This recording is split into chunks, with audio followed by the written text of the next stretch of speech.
Coming in at number 10 is Frankenstein's monster. In case you have never heard of Frankenstein's monster, the creature was originally the creation of English author Mary Shelley, who wrote a novel in 1818 titled Frankenstein that tells the story of Victor Frankenstein, a young scientist who creates a sentient undead creature in a scientific experiment. It's actually a very deep and somewhat moving story. Now, the Marvel Universe version of Frankenstein and his monster isn't too different. In 1788, Victor Frankenstein left his family estate in Geneva, Switzerland to study natural science. Victor became obsessed with the idea of recreating life and began robbing graveyards in order to acquire body parts that he then stitched together and subjected to chemical treatments and electrolysis. But it horrified the scientist and he fled, leaving the monster alone in the world. Frankenstein, being an undead being, is essentially immortal and immune to disease. He can lift around 10 tons, he has superhuman stamina and durability, and he can replace any lost limbs with other people's limbs, which is both creepy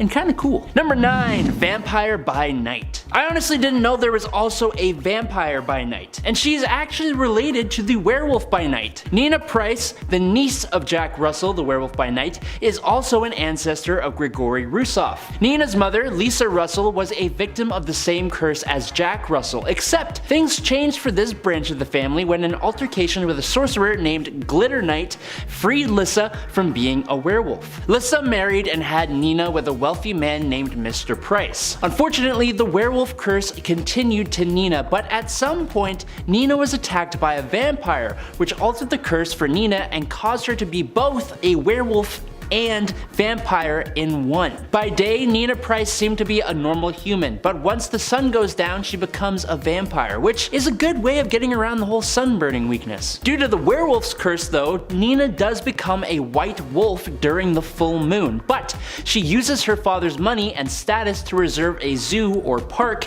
caging herself there until the full moon was over and she was no longer an animal. However, Nina had no problem using her supernatural abilities to harm criminals. Rightfully so. Nerds, if you are enjoying this video, I call upon you to hit the like button. It is all you have to do to show us your support here at Top 10 Nerd. Number 8. Reptile. While accompanying his parents on an archaeological dig, Humberto Lopez and his family discovered a fossilized amulet. Humberto eventually took possession of this fossil, which activated one day when a rock slide occurred, nearly burying him. Berto ran as fast as he could, and once he was far away, he noticed that his legs had transformed into those of a dinosaur. That's because the amulet that Berto and his family discovered was magically created by the Hag of the Pits to imbue its bearer with the abilities of prehistoric animals as well as empathic communication with them to defend said animals when the time came. His powers were also later augmented with Pym particles to allow him to alter his size. Now originally, Reptile could only transform certain parts of his body into different aspects of dinosaurs, like the wings of a pterodactyl, the tail of a stegosaurus, the head of a parasaur, and the legs of a velociraptor,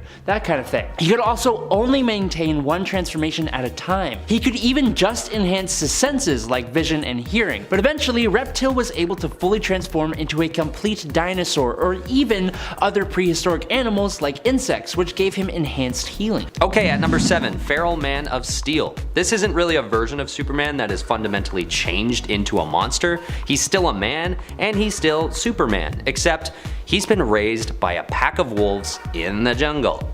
In Superman Annual number 6, a DC Comics Elseworld special tells the story of Kal-El, it's spelled K-L-L this time, a version of Kal-El where his ship actually crashes deep in the Indian jungle. There he's adopted by Mirar. It's just M, R, and R. Basically, she's a she-wolf and she raises Superman as one of her own. But of course, this leaves this version of Superman as a silent type.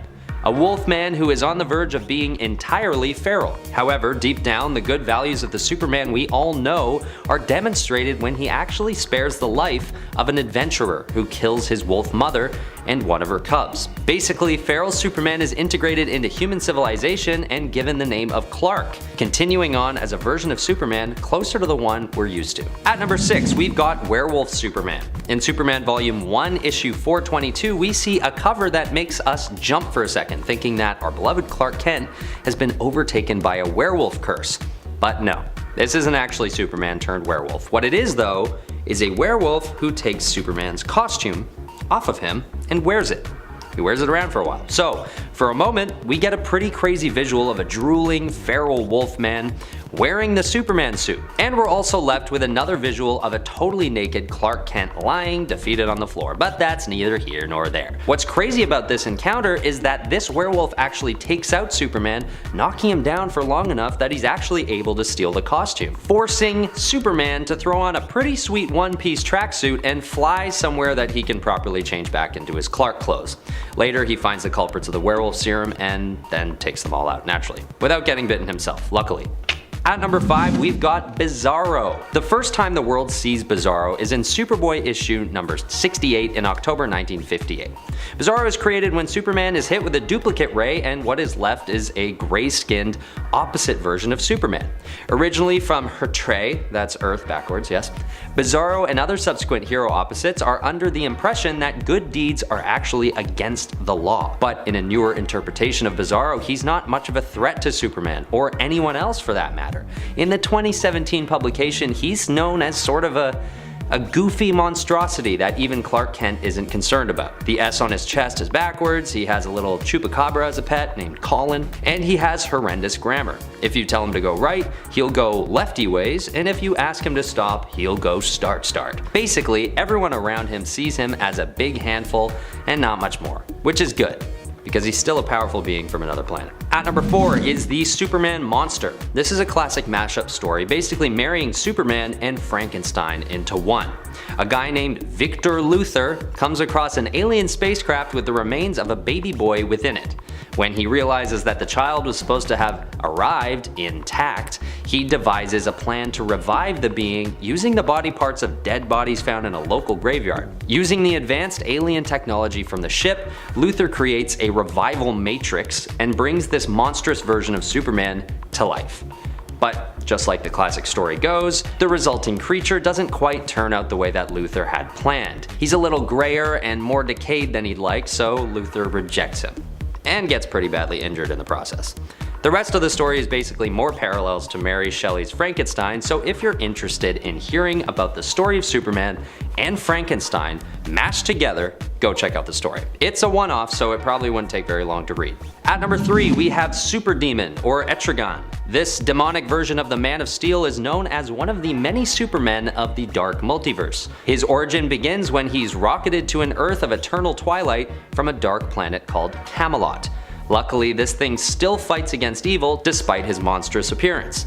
At one point, he faces off against Vampire Ultraman, who I previously mentioned on the list, and he's eventually targeted by Prophecy, who wants to steal Etrigan's powers from him. But he's able to escape with the help of Justice Incarnate and goes off to try and free the other Supermen in the Dark Multiverse. This guy has basically every power that Superman has except augmented just a little bit, and often calling on fire as the element of choice. He's got fire breath, hellfire vision, and when he recites a magical verse, is able to unleash what is only described as a burst of hellfire upon his enemies. At number 2 is Sand Superman. This entity is neither human or Kryptonian alien, but a mixture of energy from Quarm, sand from Earth, and some of Superman's powers that have been siphoned out of him.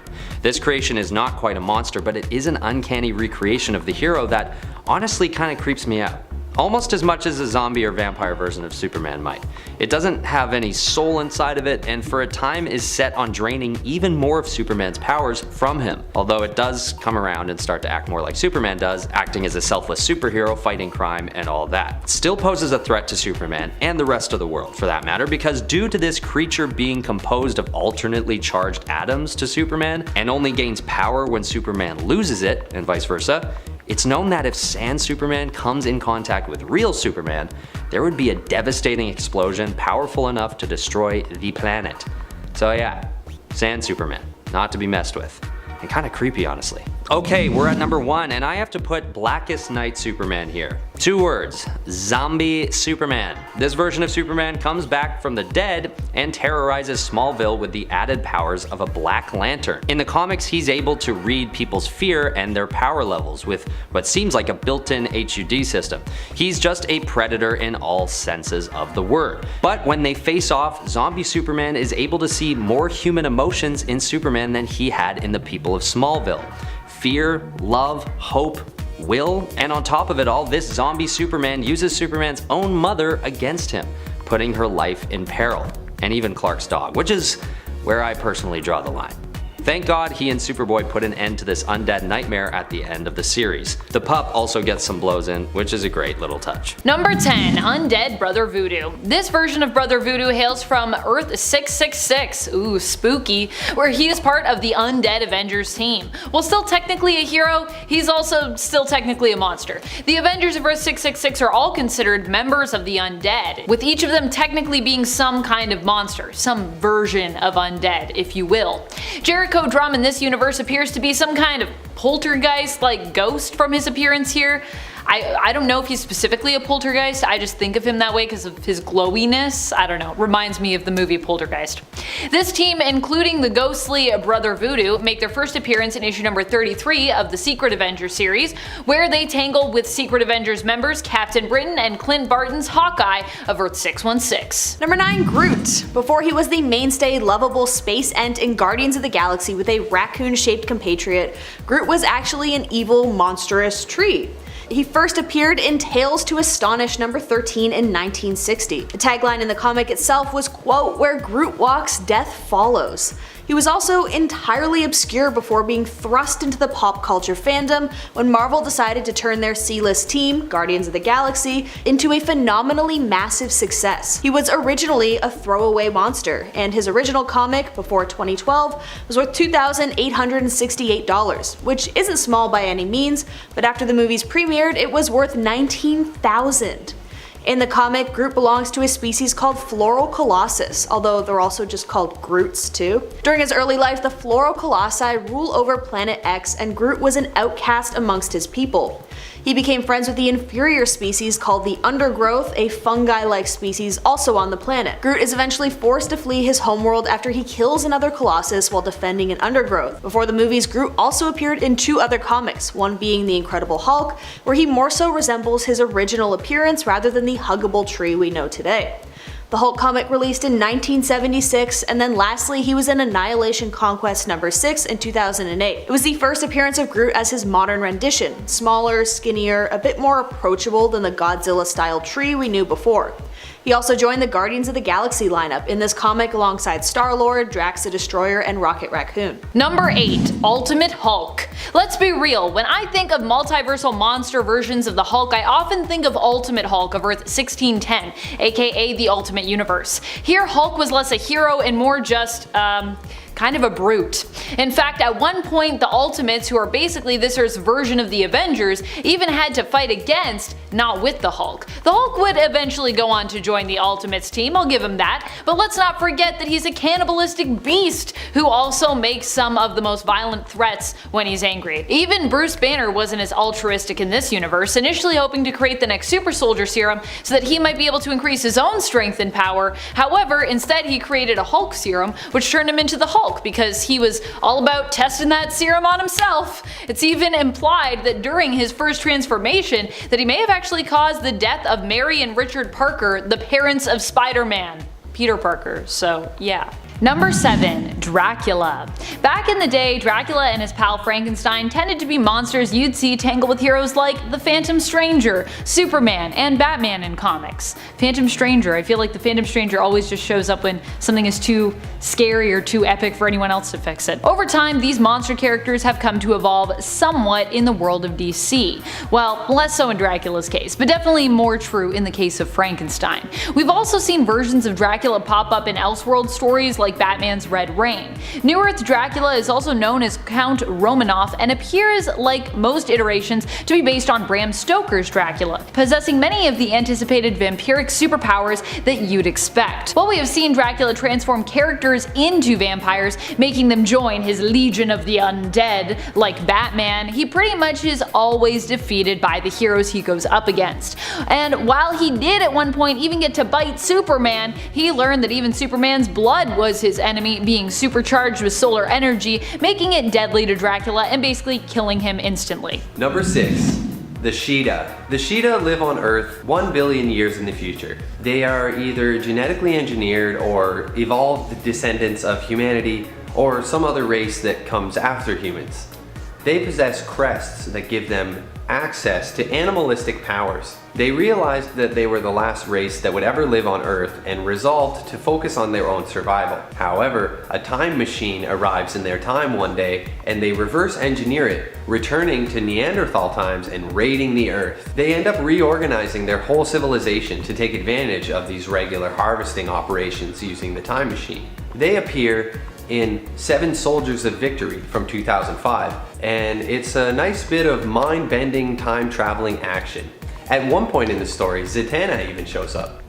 Etrigan is a complex character, sometimes a villain, sometimes an ally. He is bonded to the once human Jason Blood. I say once human because Jason is now basically an immortal because of this bonding process. Merlin was the one who caused the two to become bonded, cursing both of them in essence, as Jason must now suffer through eternal life, forced to coexist with a demon, and Etrigan is tied inseparably to the once mortal, often more moral Jason Blood. In some continuities, Merlin is also related to Etrigan. Before being bonded to Jason, Etrigan was known for being the unstoppable son of Belial and the demon queen Ron Vadath. Etrigan is basically a prince of hell and is often known in the comics to speak exclusively in rhymes. He speaks in rhymes all the times, or at least often does so anyways, depending on the continuity that you're reading. This is considered to be a signifier of his hellish nobility, the ease in which he rhymes, because demons love a good, skillful rhyme, which I guess makes me a demon because I also like a nice rhyme. Number 4.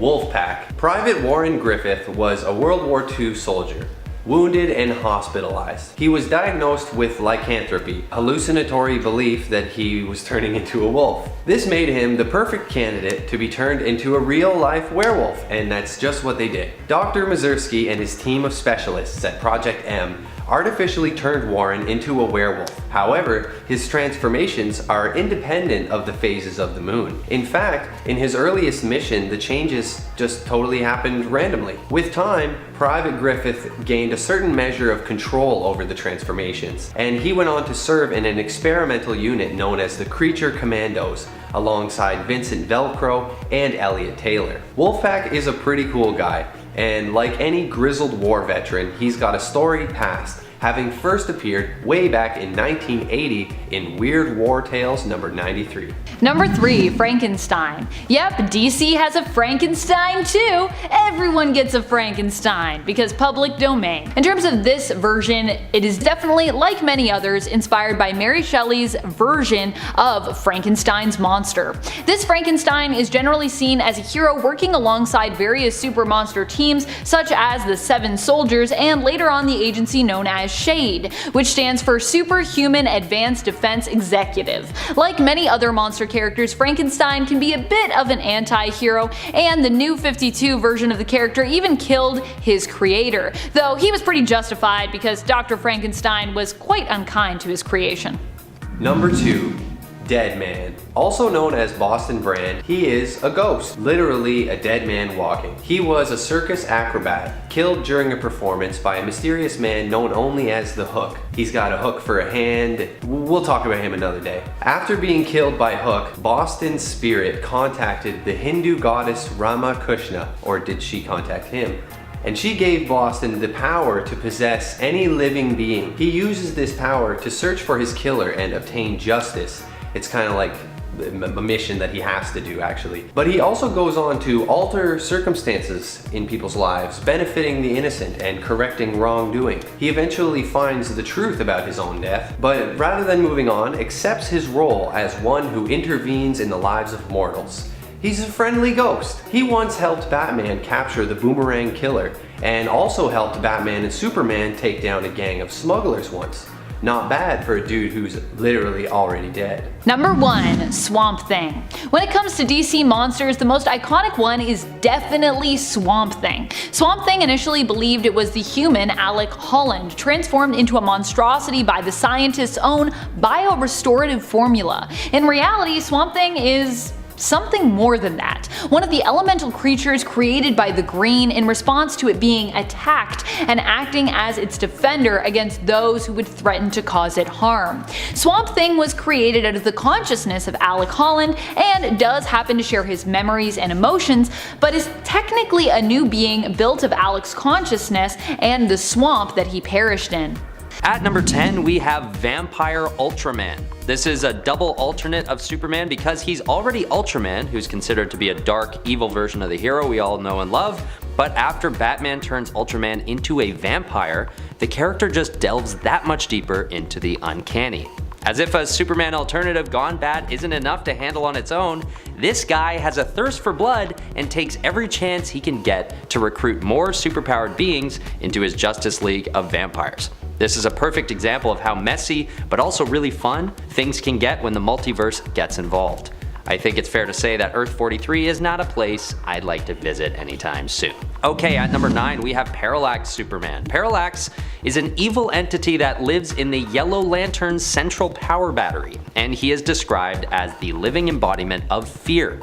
Basically, this insect-like creature is something of a parasite that takes over a number of hosts throughout various storylines in the comics. One of those times, he takes over Superman, and the combination of these two beings naturally creates a very evil and powerful monster. And what makes it even crazier is that the origin of Parallax Superman came about by Superman's own will. In defense of a group of helpless schoolchildren, classic, Superman decides to give in to the evil parasite and allow it to steal his essence. The only way Superman is able to yield Parallax from his body is by shedding all his fears and, using Thal Sinestro's ring, capturing and banishing Parallax forever. Phew. At number 8, we've got Vampire Superman from World's Finest, issue number 249. This version of the hero only appears for a short time in this one issue when Batman and Phantom Stranger are out at sea on a ship with a small crew.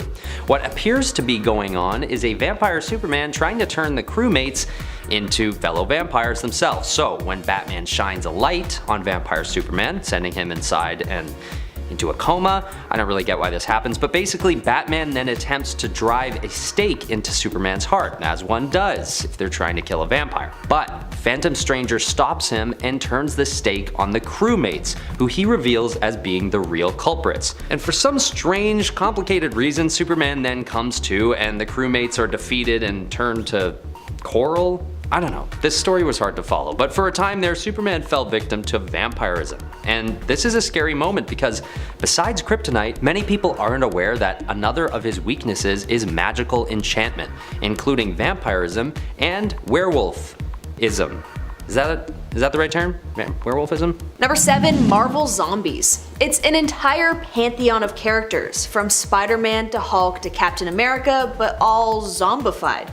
The zombie versions of beloved heroes were first introduced in the pages of Ultimate Fantastic Four and became instant hits. In typical Marvel marketing genius, Marvel spun the zombies into their own book written by none other than Robert Kirkman. Robert Kirkman is the same bearded guy behind a television show you might know called The Walking Dead. The comics ran from December 2005 to April 2006. It starts in an alternate Earth called Earth 2149, where an unknown hero crash lands from another dimension. He comes with a, quote, hunger, which infects the Avengers, the X-Men, and the Fantastic Four, along with basically every other major superhero you can think of.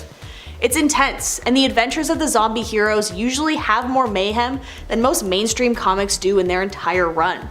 It's all about damage and impact, and oh boy does Kirkman deliver on that. Peter Parker eats Aunt May. I'm serious, look it up.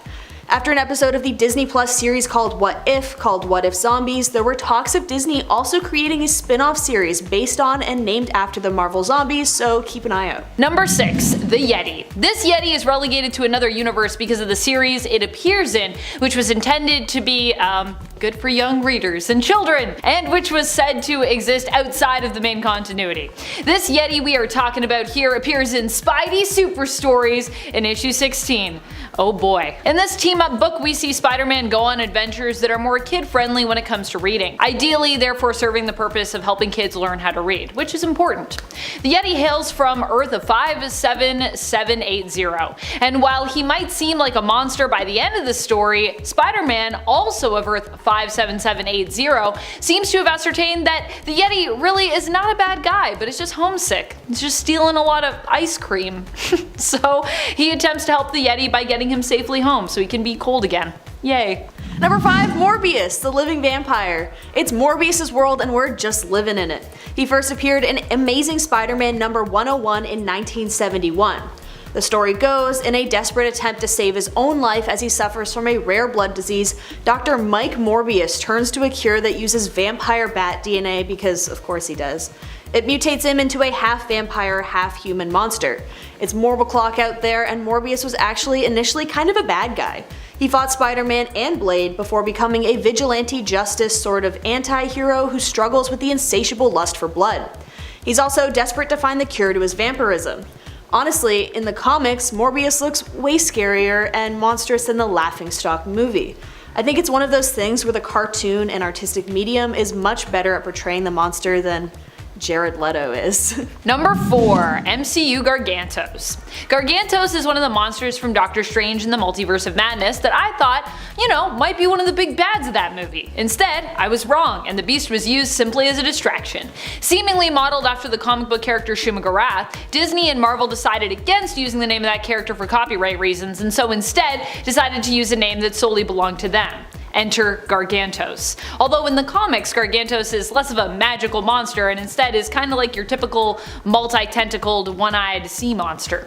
In the film, it takes the combined efforts of Sorcerer Supreme Wong and Dr. Stephen Strange to defeat the beast, and Strange even pulls out some magical monster tricks of his own to stop Gargantos. While Gargantos appears in a multiversal film, him being based off of Shuma-Gorath would likely also make him a multiversal monster just straight up. Number 3, Ghost Rider. Who could forget Johnny Blaze, one of the Ghost Riders set out to hunt down earthly baddies and drag them kicking and screaming to hell where they belong. The legacy of the Ghost Rider began in the pre-Marvel age with a ghostly cowboy who hunted the prairie of the American frontier. But the modern version is a stunt biker, Johnny Blaze, who becomes possessed by the demon Zarathos and becomes a flame-headed skeleton with a cool bike and fancy leather jacket, hunting down bad guys in the name of vengeance. At times, he's the bad guy himself, being the not polished hero that has no problem taking lives. At others, he fights with the other Marvel heroes to take down bigger foes. I mean, he looks badass, can we be honest here, and he's definitely one of my favorite Marvel monsters. Number 2, Strange Supreme. Strange Supreme is the Dark Doctor Stephen Strange we see as is showcased in the Disney Plus What If streaming series in the season 1 episode, What If Doctor Strange Lost His Heart Instead of His Hands? In this episode, Strange becomes obsessed with getting back Christine Palmer after losing her in a car accident instead of, losing his hands, because Christine was his heart, get it? Because her death is considered an absolute point in time, the spirit of the Ancient One returns to Strange to remind him that he cannot do anything to bring her back. Strange doesn't like that answer and is like, I'm still gonna do stuff, so he gets split in twain, with one half of him choosing to do whatever it takes to get Christine back, because the Ancient One's like, I'm not gonna let that happen, just cut you in half. This prompts him to turn to the dark arts, absorbing various creatures and monsters from the universe in order to get as much power as is needed to reverse Christine's death. In the end, this Strange of the multiverse becomes more monster than man, defeating his other half by reabsorbing him and breaking the universe to bits when he disregards all warnings and brings Christine back to life anyways once more. Doesn't even work out well because Christine's like, dude, you're like super evil, I'm like not here for this. Number 1, Shuma-Gorath. Quote, before all was, I was. Before time was, I waited. I fed on the screaming souls of the universe. I drank the spoiled milk of dead stars. I am the emptiness outside all understanding. I am Shuma-Gorath. Is a pretty sweet way to introduce yourself. His character design is next to none as one of the great old ones who first appeared in a 1972 comic called Journey into Mystery Volume 2. This tentacle monster more so looks like a freak of nature than a typical monster. He's the ruler of hundreds of dimensions and comes to the Earth realm millions of years ago along with the other old ones. Around 1 million BC, he was banished from Earth by a time traveler sorcerer named Sea-Sneg. It was witnessed by Doctor Strange, who hoped to defeat the Ancient One so his master didn't have to die, but obviously it never really works out like that. But then Shuma-Gorath reappears and becomes the main foe of Doctor Strange. While we can get into his whole villain arc with Doctor Strange, I would prefer to look at the other reality he appeared in with Earth 30847. He became an unlikely savior of Earth, and upon accepting that they thought of him as a hero, he ended up hosting a Japanese game show called the Super Monster Awesome Hour, which honestly, vibes. Number 10. Clayface. Clayface is one of Batman's classic villains, with the power to morph his clay body into any shape, becoming anyone or anything. His real name is Baz Carlo, and he received his powers from Penguin in exchange for becoming one of his henchmen. He wanted to become a successful actor, and his new clay powers helped with that, the clay evolving inside of him and eventually giving him the ability to copy the DNA of anyone he touches and files it away in his memory, to be retrieved at any time. A lot of folks remember him for turning his fists into giant hammers like Marvel's Sandman, but it's actually this penchant for shapeshifting that makes Clayface such a formidable foe. He was once a member of the secret society of supervillains and sought to increase his powers by absorbing Wonder Woman, as she is also constructed from clay. He actually sort of succeeds in this, partially absorbing some of Wonder Woman and becoming a more powerful Clayface, but it could never last. It all comes to an end with Clayface being spun around in a giant makeshift centrifuge to separate out the clay before getting slammed into the ground.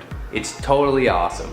Number 9. Solomon Grundy. Solomon Grundy is also often known as Cyrus Gold. It is believed that him being killed and dumped in a swamp is what transformed him into the zombie-like monster that he is today. While there are many heroic monster characters within DC Comics, Solomon is not one of them. His creation as a character and villain was inspired by the Solomon Grundy nursery rhyme, which goes: Solomon Grundy, born on a Monday, christened on a Tuesday, married on Wednesday, took ill on Thursday, grew worse on Friday, died on Saturday, buried on Sunday. That was the end of Solomon Grundy. One version of Solomon Grundy sees him actually become inspired to take up the name himself after hearing the nursery rhyme and noting a similarity between its protagonist and himself. Here he does not remember his true identity, only that he was born on a Monday. This is the Earth 2 version who has that backstory, just FYI. Number 8. Man-Bat.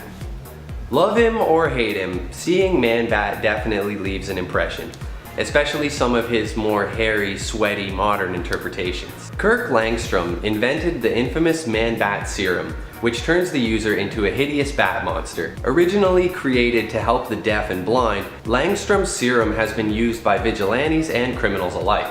The unfortunate side effect of making the user nearly feral has always been an issue with the serum, and Dr. Langstrom has at times been both an ally and enemy to Batman. During the Arkham War, Man-Bat used his serum to create more monsters like himself, joining the Arkhamites under the leadership of Scarecrow, although they later lose the war to Bane and his forces. He is addicted to using his Man-Bat serum, and between battling his maniacal wife and acting like a feral monster, he's got it pretty rough. Number 7. Sasquatch. Although the Sasquatch, or Bigfoot in the real world, is a folklore monster, in Marvel he is actually Walter from down the street. Walter Lankowski, or Sasquatch, is actually a gamma mutate. The Canadians started to focus on gamma research after meeting Bruce Banner, and then specifically he focused on the Hulk after learning Hulk was indeed Bruce. While on leave from MIT, Dr. Lankowski began working on a gamma radiation experiment that could create a being like the Hulk, only under more controlled circumstances. Being bombarded by massive amounts of gamma radiation, Walter turned into a huge,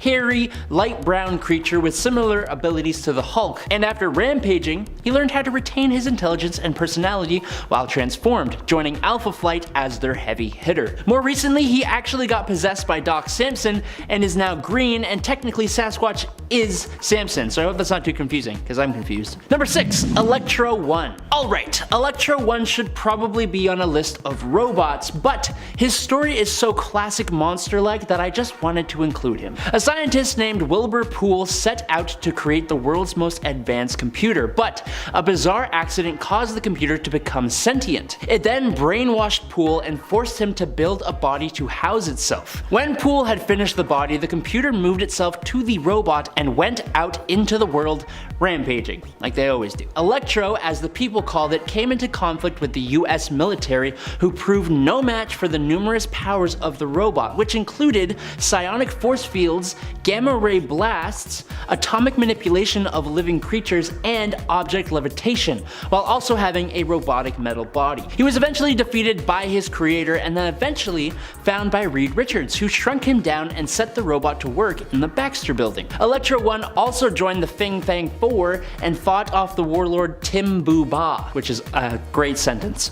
Then he got confused for the villain Electro and was arrested. You should have seen that one coming though, I don't know. Number 5, Goom. Goom, the thing from Planet X. In the Tales of Suspense number 15 from October 1960, the astronomer Mark Langley wanted to see if there was life on a planet he discovered called Planet X. So, he tried to communicate with anyone through a transmitter. Unfortunately, the alien known as Goom received the transmission and followed the signal back to Earth, arriving in his ship to conquer the world. In a show of power against the world's leaders, Goom showed off some of his abilities and technology, like a time machine that could reverse someone back into a baby, a weapon that could destroy an entire mountain, or a force field that protected him from any weapon. He was even able to lift an entire city with his mind, but thankfully, the other members of his race, who were all pacifists, were contacted. They came, arrested Goom, and took him back to their planet. Number 4.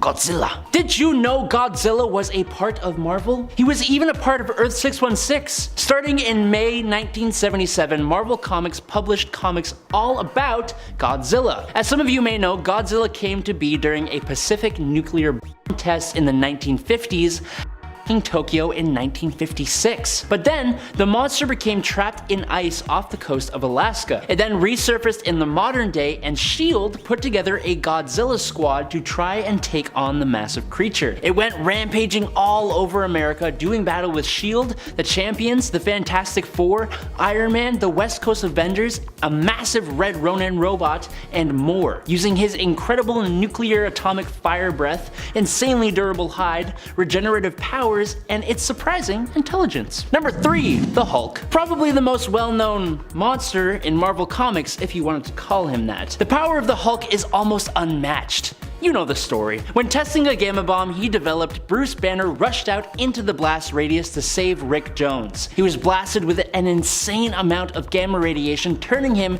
into a hulking, gray-colored beast with incredible amounts of strength, durability, stamina, regeneration, speed, adaptation, and the ability to seemingly never pass away. His rampages are the things of legend, and the Hulk was the original reason all the Avengers even came together in the first place. One of the best characters Marvel has under its roof. Number 2, Mangog. The Mangog is the physical manifestation of the strength and hatred of a billion beings belonging to a race that was completely wiped out by the ruler of Asgard, Odin. To call him powerful is a bit of an understatement. While Thor has managed to defeat Mangog, usually by tapping into the omnipotent potential of the Odin Force, as long as hate exists in the universe, Mangog will exist and grow more powerful as hate grows and festers, even during battles. He's gone toe-to-toe with Odin, who is one of the most powerful beings in the universe. In fact, Mangog is one of the few beings that Odin is actually afraid of. He's fought both Thor and Odin at the same time to the point that they were completely incapacitated. He swatted away Mjolnir like a fly and taken star-destroying weapons to the face with ease, and he's even survived being thrown into the sun with only a minor char. Number 1, Shuma Gorath. Yes, it is a giant tentacled emerald eyeball. But hold off on the laughter, because Shumagorath the Destroyer, the Conqueror of Midnight, the All-Killer of the Dawn, is a ridiculously ancient being and greatest of the old gods, or many-angled ones. Among his many powers is the ability to communicate with and control others nearby and across dimensions. He can create and direct powerful blasts of mystical energy and affect transmutations on a planetary scale. His skin alone is difficult to damage, even with the most powerful of magic. While his form seems silly, it's actually only a shell containing his power, and he can alter his appearance, and his true form is not even visible to humans. He can destroy multiple galaxies solely through his aura pressure, and Shumagorath also has the ability to destroy realities. He is most powerful in his home dimension, just like others of his kind, and only part of his power has actually appeared on Earth. And with the stuff he has done, that should tell you just how powerful he is. Number 10. Man-Spider. Man-Spider is a version of Peter who ended up mutating and having multiple arms from the main continuity. It was a pretty freaky time in Peter's life, and happened after Spider-Man tried to create a cure to get rid of his abilities and return him to his normal old depowered self. Unfortunately for Peter, this definitely did not work as planned, and instead just left him with 4 arms instead of 2. Basically the opposite of the desired effect, leaving him more freaky than normal, which was kind of what he was going for. There is a version of the 4-armed Spider-Man who actually ended up keeping the arms instead of getting rid of them, and he hails from the reality of Earth 1298 and is known as Man-Spider, obviously. I'm guessing that having a secret identity would be pretty tricky for someone like Man-Spider. Number 9. Savage Spider-Man. Savage Spider-Man had an upbringing among monsters, and for that reason can be considered kinda monstrous. His appearance isn't super monstrous, although he does share his editorial name with a series that seems to feature a pretty frightening looking mainstream Savage Spider-Man, which we may or may not talk about later. Savage Spider-Man of Earth 83043 ended up getting his powers from growing up in the Savage Lands. His story is that he was lost there after the plane he was on with his parents crashed. His parents died in the crash, but young Peter survived and was taken in by the giant spiders of Savage Land, whose toxic bites helped him to build up both an immunity to toxins and also granted him spider-like superpowers. And friends, before we move on to this next spot, if you haven't already, please head on over to Facebook where you can follow us there as well. It really does help us out here and it helps us out there, so yeah, just help us out. And also thanks for doing that. If you've already done that. You're like, I get it, Amanda, you say it every time. Just want to make sure you know. Number 8. Scarlet Spider. Kane was one of the clones of Peter Parker that we got to know in the Clone Saga. He typically goes by the mantle of Scarlet Spider now, which at one point was actually used by another Peter clone, Ben Reilly. Initially in the comics, Kane was presented more as a villain, or at least a misunderstood villain. He misunderstood hero. He wasn't really completely a straight up villain, but he did some shady things. He was a clone that was basically defective, and as a result his degeneration messed with his mind. He also came with the Mark of Cain, which was pretty monstrous, which allowed him to seemingly burn the skin of those he touched, typically leaving his Mark of Cain on their face. In reality, this was just a variation of Spider-Man's wall crawl power, as when Spider-Man crawls on walls, this is because of little hook hairs basically in his hands and feet, which allow him to stick. See the Sam Raimi movies for that in person. Similar deal for Kane, but he was using this to basically melt people's faces at the time. Number 7. Sauron. Calling him a monster is a little unfair, but also not really. As a child, Dr. Carl Lycos was attacked by a mutated pterodon and somehow became an energy vampire, forced to absorb the life energy from animals and humans in order to survive. However, after absorbing energy from the mutant Havoc, the energy triggered his metamorphosis into a creature that resembled a half-humanoid pterodon, who retained his human intelligence and the ability to speak. However, the transformation distorted Lycos' personality, turning him evil. Hence, Lycos took the name Sauron after the arch-villain of J.R.R. Tolkien's The Lord of the Rings. He has come into many conflicts and alliances with various mutants, including the X-Men over his history, and he eventually became conqueror of the Savage Land, which is a hidden refuge for dinosaurs nestled in the modern Antarctic. Number 6. Morbius.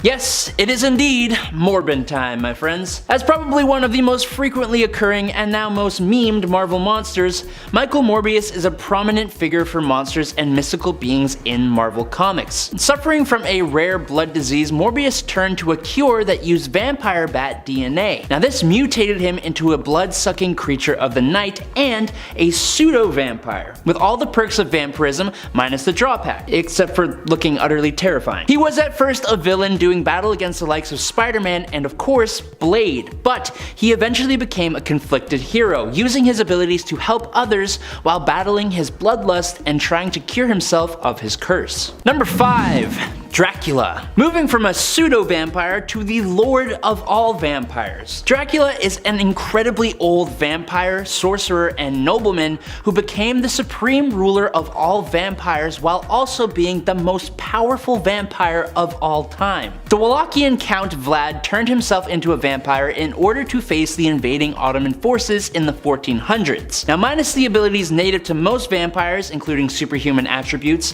hypnotism, immortality, and shapeshifting, Vlad is a sorcerer, and he has even the ability to control the weather to a degree that can even oppose both Storm of the X-Men and the god Thor. Recently, he has declared the site and surrounding area of Chernobyl the Vampire Kingdom. He used this seat of power to steal the blood of Wolverine that allowed Dracula to survive in sunlight for a limited time. But he has done so much more during his long run in Marvel Comics starting in 1950. Number 4. Fin Fang Foom. He whose limbs shatter mountains and whose back scrapes the sun. Fin Fang Foom is a member of a race of shapeshifting aliens from a world called Kakaranthara, or if you prefer the much easier Maklu 4. Foom was the navigator of the spacecraft that landed on Earth in ancient China, and he volunteered himself to be put in a tomb in a deep slumber to serve as a backup plan for the other Makluans to conquer Earth. Fin Fang Foom looks a lot like a kind of humanized Chinese dragon when he is in his natural form, and is a massive shapeshifter from anywhere between 32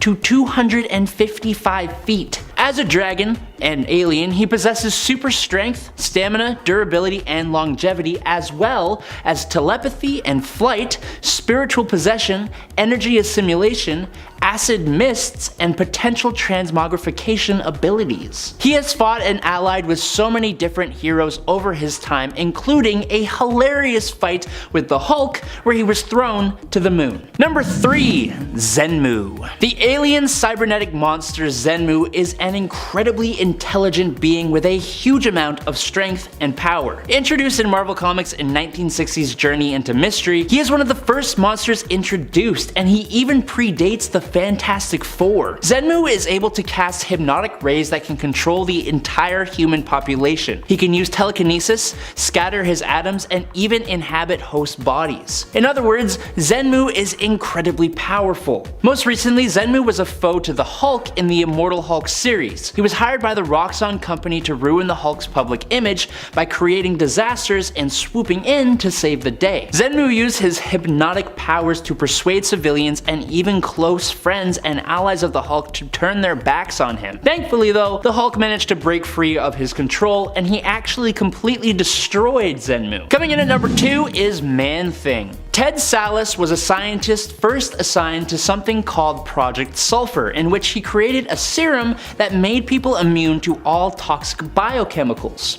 But it also, unfortunately, turned them into monsters. This serum was called SO2. However, Sallis had to flee from forces who desired his formula for their own nefarious purposes. He injects himself with the serum, but after crashing in a specific swamp and dying, he is transformed into a swamp creature through a combination of this formula and magical forces existing in the area. As Man-Thing, Ted is practically invincible. He can be destroyed, but as long as there is vegetation on Earth, he grows back his body. Depending on the situation, his super strength is possibly limitless. He has fought against the Hulk, the Thing, and the entire Marvel Champions team. Man-Thing also has the ability to teleport around the Earth using Nexus points. He can breathe underwater and can't really be held captive, as he can just ooze past objects, like if you locked him behind bars, he can just walk through the bars. The last of his powers consists of detecting emotions. Positive emotions make him feel calm and reserved, but negative feelings make him go ballistic. making him secrete an ooze that can burn almost anything, including Luke Cage's skin. Man-Thing is also capable of controlling the nexus of all realities. During Fear itself, Man-Thing's power increased, releasing him from the bond to the nexus of all realities and allowing him to teleport wherever he wishes at will, and later his powers grow so great that he is able to manipulate reality. Also, Man-Thing is one of the few beings shown to be naturally immune to the Marvel Zombies plague. And in at number 1 is Jormungand. According to Norse legend, Jormungand is the son of Loki and the Jotunheim sorceress Angerboda. Realizing the danger that Jormungand posed to the gods of Asgard, Odin, the ruler of the realm of Asgard, banished Jormungand to the depths of the ocean of Earth, or Midgard. Now Jormungand not only survived in the oceans, but grew to an incredible size. At his full size, Jormungand was big enough to encircle the entire planet, and Jormungand became known as the Midgard Serpent. It was prophesied that on the day of Ragnarok, when it is said that most of the gods of Asgard will pass away, that Odin's son Thor will kill the Midgard Serpent, but Thor himself would die as a result of the Midgard Serpent's venom. So, we know the Midgard Serpent's venom can kill Asgardian gods, but by compressing his coils around the planet, he could also magically cause storms, earthquakes, and other disasters. He was also usually in an ethereal form, making him invisible and intangible to humans, but if he came out of this form fully, he would destroy a lot of stuff on Earth. So it's kinda good that he stays that way. In battles he has had with Thor, only a part of him ceased to be ethereal, and that one part was absolutely massive. Becoming visible also froze time while he and Thor battled. Thor and beings as strong as him are the only ones capable of defeating the serpent, but Thor is the only one to have actually done it. And at number 10 is Werewolf by Night. Jack Russell, the Werewolf by Night, made his Marvel debut in 1971's Marvel Spotlight number 2. He was actually born in Transylvania as Jacob Rusoff. Russell is a descendant of Grigory Rusoff, who in 1795 was turned into a werewolf after fighting Dracula. Grigory managed to keep the curse dormant for many generations until it was reactivated by Jack's grandfather, Gregor, using powers from a copy of the Darkhold. When under the full moon, the curse turns Gregor and his descendants into werewolves with supernatural abilities including enhanced strength, stamina, agility, reflexes, speed, senses, and durability, with a regenerative healing factor, but a weakness of silver. In his solo series from 1972, Jack fights threats like Dracula and enemies that either want to steal his abilities or steal his family's copy of the Darkhold. He even came into a famous conflict in issue number 32 in May of 1975 that introduced Moon Knight to Marvel Comics. He is also soon to be a part of the MCU alongside a few other monsters. Number 9. Franken-Castle. After he was killed by Daken on orders from Norman Osborn during the Dark Reign event, Frank Castle, yes, the Punisher, was revived by the Legion of Monsters as an undead zombie-like monster known as Franken-Castle. The Legion resurrected Frank to recruit him in their fight against the villain known as Hellsguard, who was systematically killing off monsters using samurai-like assassins. Although he originally refused to help, Frank got involved after seeing innocent younger monsters being dispatched too, and that is not something Frank is willing to abide. So he went on to slay hordes of Hellsguard's men. It's honestly an incredibly interesting moment in Frank Castle's history, and it got this version of Frank moved to Earth 666. He also nearly enacted revenge against Daken, being stopped by Wolverine before he was returned to his human form through the Bloodstone. Hey guys, if you're enjoying this video and you aren't already subscribed, be sure to slap that subscribe button to see more lists and explanation videos all about comic book characters. Number 8. Nkonthu the Living Mummy. Nkonthu was the leader of a very strong tribe in the Sub-Sahara that was enslaved by the Egyptians around 3,000 years ago. After he led a revolt against the pharaoh and even took the pharaoh's life with a spear, Nkonthu was paralyzed by the pharaoh's sorcerer and mummified, but made immortal so as to suffer as a living mummy. Now, fast forward to the 20th century and the living mummy regained the ability to move again, and he clawed his way out of his slumber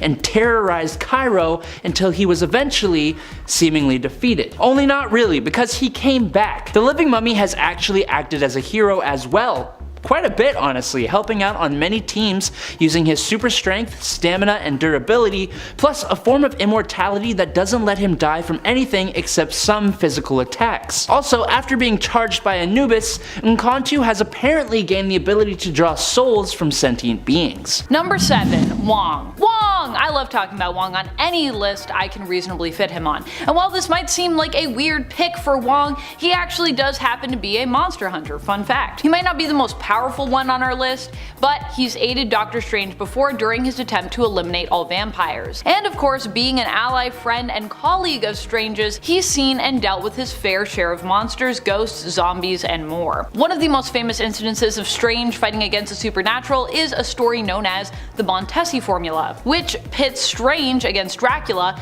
and all of vampire kind when he basically finds an incantation known as the Montesi formula, of course, which can destroy all vampires. Wong is part of the team that Strange puts together to defeat Dracula, recovering the Darkhold and destroying all of vampire kind. Although of course vampires still exist in Marvel, but you know, for a while defeated, temporarily. Number 6. Ulysses Bloodstone. Of all Marvel Comics monster hunters, Ulysses Bloodstone is probably maybe the most famous. The man who would become Ulysses has had his name lost to time as he began life in 8250 BC at the end of the Hyborian Age. He was among a tribe of 93 other nomads who decided to try and empower themselves with the Blood Gem, which is a blood-red gemstone that had been created by the evil elders of a different continuum and guarded by a being whose name is really hard to pronounce, so we will just call it Sin, with a Y. During the ritual to empower themselves, the blood gem exploded, killing his fellow tribesmen, but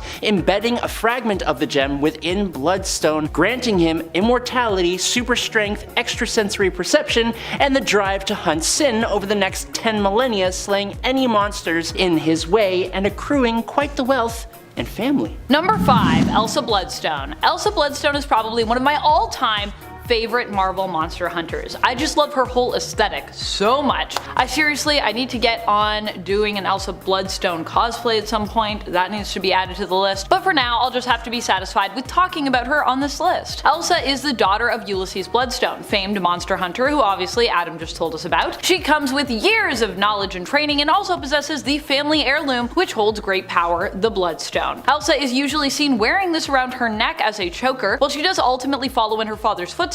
Also ultimately does decide to go about monster hunting kinda in her own way, as growing up her father was downright cruel to her, I'd say, when it came to his expectations of her and her own training. Number 4. Hellboy. While I do love Hellboy as a character, I am a little fresh and new to him, so if I mess any of this up, please let me know down below. Hellboy is the son of a major demon called Azael and the witch Sarah Hughes, who is herself a descendant of Sir Mordred and by extension King Arthur. He first appeared the night of December 23, 1944 when the evil mystic Grigory Rasputin summoned Hellboy to Earth, but baby Hellboy actually appeared miles away in a churchyard in Outer Hebrides, Scotland, where he met a team of American soldiers accompanied by Professor Trevor, is it Broom?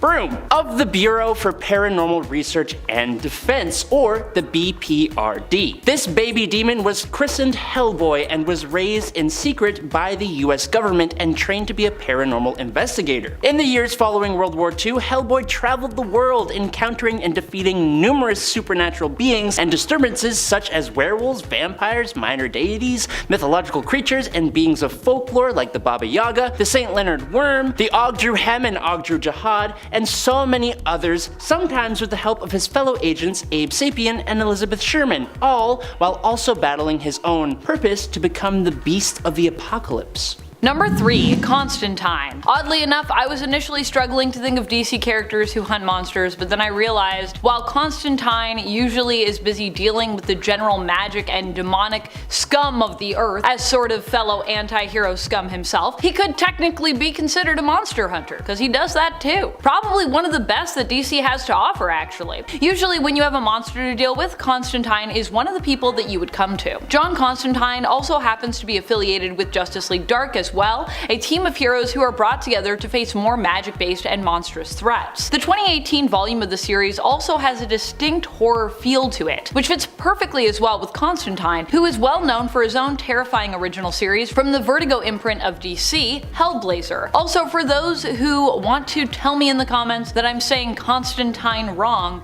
I am saying it the way Neil Gaiman says it, and he's taking the pronunciation from Alan Moore himself, one of the creators of John Constantine. So I'm gonna say it that way. But if you say teen, that's cool too. Say it however you want. We don't have to fight. Number 2, Doctor Strange. Just like Constantine, well, sort of like Constantine, no, Doctor Strange isn't really known for being a monster hunter specifically. He's known for being the Sorcerer Supreme and being the protector of our reality. But what do you know? Fighting mystical threats often means you fight demons, magical creatures, and monsters, baby. Mephisto, Nightmare, Satanish, the Dweller in Darkness, Chthon, Shumagorath, Dracula, the Lilin, Gargantos, that tentacle thing in Multiverse of Madness, the Mindless Ones, the Dragon of the Moon, the Three Mothers, the Peregrine Child, the Undying Ones, Mr. Misery. If it's a monster or does monstrous magical things in Marvel Comics, the Sorcerer Supreme has either fought it or has the knowledge to help you fight it. Not to mention he has founded or been a part of some of the best monster fighting teams out there, usually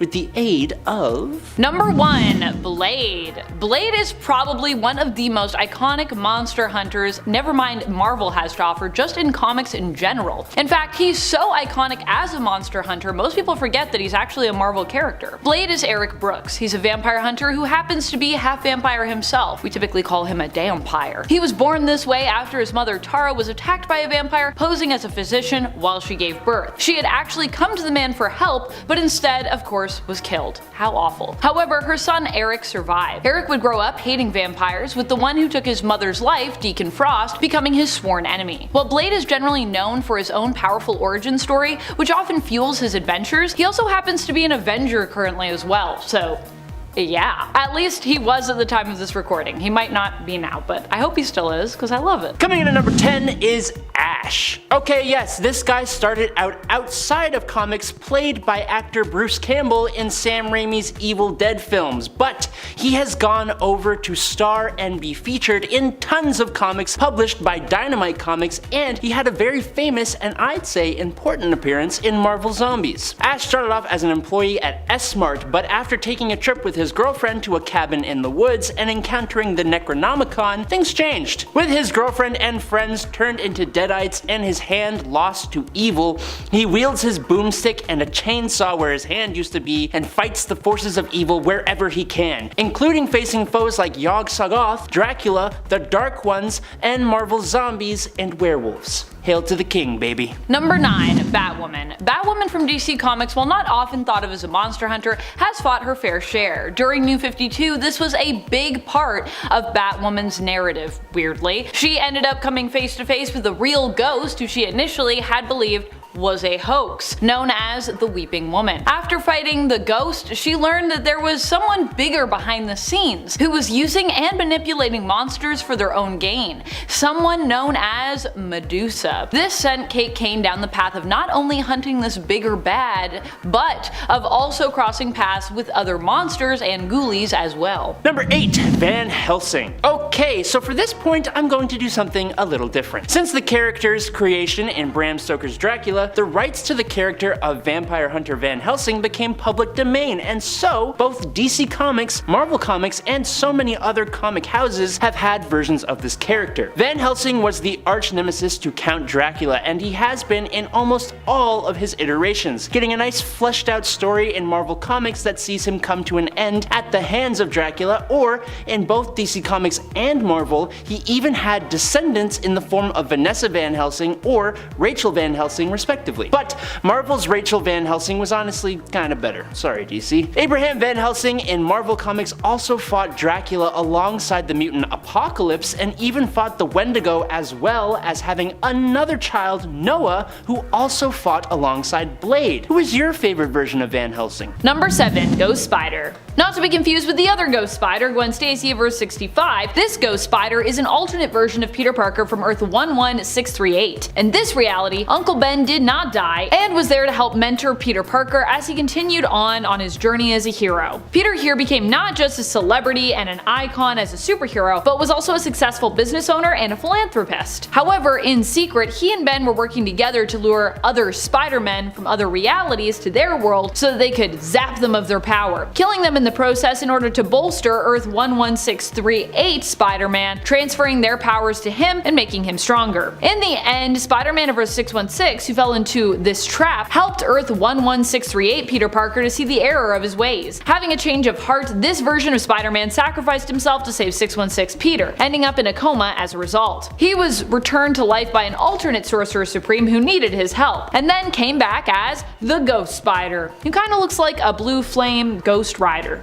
Number 6. Mainstream Savage Spider-Man. Mainstream Savage Spider-Man comes from his own self-titled series, which spins out of Non-Stop Spider-Man. So, if you wanted to read Savage Spider-Man, I'd recommend going back and reading that first. I think it's only like 5 issues, so it's also not too long. This story, I believe, is part of the mainstream continuity, so technically the Peter Parker that we see here in his monstrous form is in fact Earth 616 Peter Parker. In the Non-Stop Spider-Man series, there was even mention of the Beyond Corporation, which also helped me to really cement this, at least in my mind, as part of the main continuity canon. I mean, I saw it was kind of listed as that, but I was skeptical, and then I saw that and I was like, nah, no, it's probably main continuity. I think we can definitely say it's main continuity. So hopefully I am right and not wrong about that. But while this is technically 616, it's also a very specific look and time in Peter's life, like back when he had those 4 arms, which we kind of touched on earlier. So I figured I could count it for the purpose of this list. It's also where our thumbnail for this video will likely come from, so thought it might be cool to explain it if you're like, hey, what's that thing? That's Savage Spider-Man. Savage Spider-Man is Earth 616 Peter Parker mutated by the drug known as A+,